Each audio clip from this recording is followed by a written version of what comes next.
Amma 7th anniversary Dhamaka offers. Shop 599, win 777 exclusive prizes. WhatsApp lo order cheyandi, gift pattandi.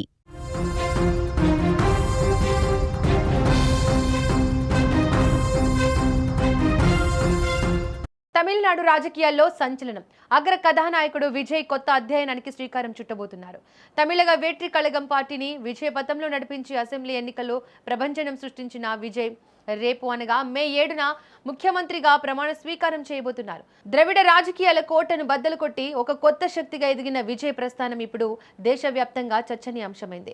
234 స్థానాలున్న అసెంబ్లీలో 108 సీట్లు గెలుచుకున్న అతిపెద్ద పార్టీగా అవతరించిన టీవీకే ఇప్పుడు ప్రభుత్వ ఏర్పాటుకు సిద్ధమైంది. చెన్నైలోని తన నివాసంలో నూతన ఎమ్మెల్యేలతో సమావేశమైన విజయ్ శాసనసభ పక్ష నేతగా ఏకగ్రీవంగా ఎన్నికయ్యారు. మే 7వ తేదీన అంటే రేపు ఆయనతో పాటు మరో 9 మంది మంత్రులు ప్రమాణ స్వీకారం చేసే అవకాశం ఉందని విశ్వసనీయ వర్గాలు చెబుతున్నాయి. గవర్నర్ను కలిసి విజయ్ త్వరలోనే ప్రభుత్వాన్ని ఏర్పాటు చేసేందుకు అనుమతి కోరనున్నారు. మరోవైపు ఈ ఎన్నికల్లో డీఎంకే, ఏఐఏడీఎంకే వంటి దిగ్గజ పార్టీలను కాదని ప్రజలు విజయ్కు పట్టం కట్టడం గమనార్హం.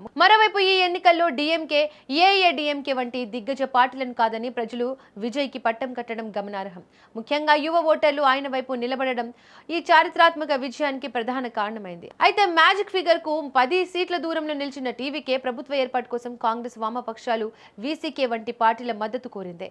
లౌకిక ప్రభుత్వాన్ని ఏర్పాటు చేసేందుకు కాంగ్రెస్ పార్టీ ఇప్పటికే విజయ్ కు మద్దతు ప్రకటించడంతో లైన్ క్లియర్ అయిపోయింది. భాజపాకు వ్యతిరేకంగా పనిచేసే శక్తులన్నీ విజయ్ వెనుక నిలబడేందుకు సుముఖంగా ఉండడంతో సంకీర్ణ సర్కారు ఏర్పాటు ఖరారైంది.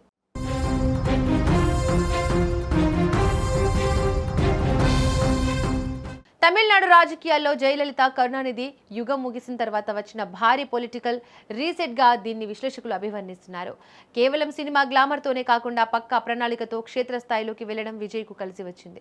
ప్రమాణ స్వీకార కార్యక్రమం కోసం చెన్నైలో భారీ ఏర్పాట్లు జరుగుతున్నాయి.